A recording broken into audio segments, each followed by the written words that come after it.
Hoy les quiero comentar una breve historia de los huracanes en Cuba y principalmente quiénes son los máximos responsables del desastre que siempre ocasionan y todo lo que ha pasado en los últimos 66 años, pero bien rapidito, la historia que el castrismo nunca ha querido contar. Cada año, cuando un ciclón se acerca a Cuba, el régimen se apresura a sacar las cámaras. El país entero se convierte en un teatro donde el desastre se mide en victoria y no en muertos. La revolución salva vidas, repiten los locutores, mientras los campesinos entierran a sus muertos sin registro, sin nombre y sin noticia. Desde 1959, el castrismo ha usado cada huracán, cada uno de ellos, como una oportunidad para reforzar su mito, el de un sistema que todo lo controla, todo lo protege y que nunca falla. Pero detrás del heroísmo televisado hay décadas de cifras manipuladas,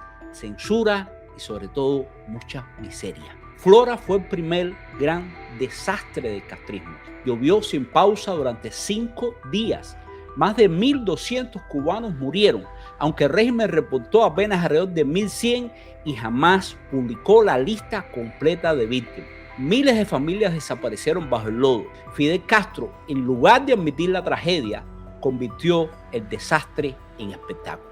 Desde un helicóptero dirigió personalmente las operaciones, mientras los noticieros mostraban su heroísmo revolucionario, como siempre. Flora sirvió para militarizar la respuesta civil y crear el sistema de defensa civil, no para salvar más vidas, sino para controlar todavía más a la población. Los informes meteorológicos de los Estados Unidos y los testimonios de campesinos exiliados describen pueblos enteros arrasados, pero dentro de Cuba ninguna prensa local pudo publicar la verdad.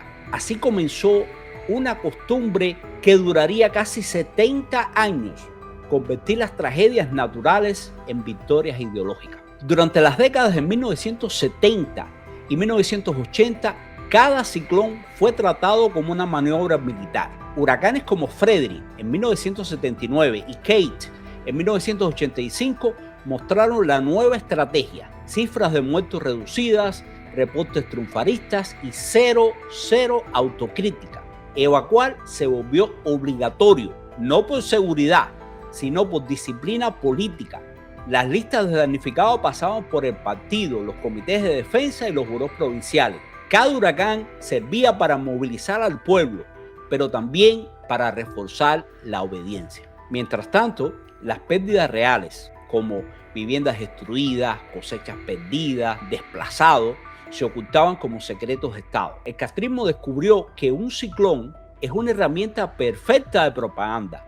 La naturaleza destruye, el gobierno reconstruye, aunque solo sea frente a las cámaras. Cuba no está indefensa por culpa del viento, sino por culpa de una burocracia podrida que lleva décadas usando los ciclones como excusa. Los responsables directos no son solo Raúl Castro, Díaz-Canel o el primer ministro Manuel Marrero. No. Son las estructuras que sostienen este abandono. Primero, el Estado Mayor de la Defensa Civil, subordinado al Ministerio de las Fuerzas Armadas, que prioriza siempre la obediencia política sobre la prevención técnica. Le sigue el Instituto de Meteorología, silenciado y manipulado, obligado a publicar partes oficiales sin margen para alertas independientes. Tercero, el Ministerio de la Construcción y los gobiernos provinciales, que manejan los fondos de reconstrucción, por supuesto con mucha corrupción y favoritismo, desviando recursos hacia proyectos hoteleros controlados por Gaesa. Hoy más que nunca lo podemos ver cada día en Cuba. Gaesa y Cimex, conglomerados militares que controlan el cemento, la logística y la importación de materiales, pero destinan todo, adivinen a quién, a las cadenas turísticas y nunca a las viviendas destruidas. El Partido Comunista y los CDR, Comités de Defensa de la Revolución, son los encargados de movilizar a la población, pero no de garantizarle nunca techo ni comida. Los medios estatales, el ICRT, Granma, Cuba Debate, que fabrican héroes de estudio mientras esconden los cadáveres. El desastre no viene del cielo, sino de las oficinas climatizadas de los verdaderos y directos responsables, desde general Guillermo Faustino Rodríguez López Calleja, sí, el hermano del muerto, el hermano del difunto, presidente ejecutivo de Gaesa y vicepresidente del grupo de turismo Gaviota, quien decide a quién se le vende el cemento y a quién se le niega. Héctor Lorosa Busitil, presidente de Cimex, que guarda bajo llave las donaciones que el mundo envía para los damnificados. En el nuevo milenio, la mentira ya venía con guión. En el 2001, el huracán Michelle destruyó más de 40.000 viviendas, pero el régimen declaró 0 muertos. Ustedes pueden creerlo, ya sabemos que. En el 2005, Wilma arrasó el occidente del país, oficialmente 0 víctimas.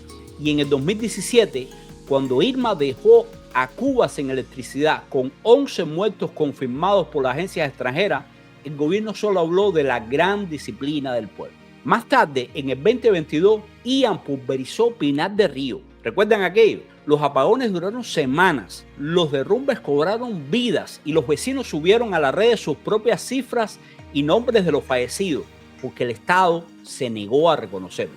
Así opera la tormenta ideológica. El castrismo no teme ni al viento ni al agua, le teme a la verdad. Detrás de cada ciclón victorioso, entre comillas, quedan decenas de miles de cubanos que lo perdieron todo. Personas que desde hace décadas viven en albergues insalubres, esperando una casa que nunca llega. Niños que crecieron y tuvieron hijos dentro de refugios improvisados. Promesas de reubicación que se renuevan cada año con cada huracán. Mientras tanto, el régimen prefiere invertir en hoteles de lujo, en instalaciones para el turismo, en propaganda y represión, en lugar de ampliar el fondo habitacional para los más pobres. El castrismo no reconstruye, solo maquina las ruinas. No protege, administra el desastre y no informa, manipula. Cuba no sufre por los huracanes, sufre por quienes los administran. En otras naciones del Caribe, el viento destruye, pero la gente reconstruye con libertad. En Cuba, el régimen reconstruye su relato. Los huracanes han sido la metáfora perfecta de la revolución. Una fuerza que arrasa con todo y luego promete que esta vez sí van a levantar algo nuevo. 60 años después, los escombros siguen ahí. Solo cambian los nombres del huracán y del dictador. Si crees que esta historia merece ser contada, suscríbete y comparte este video. Y no dejes que el silencio sea la única voz que quede en pie después de la tormenta.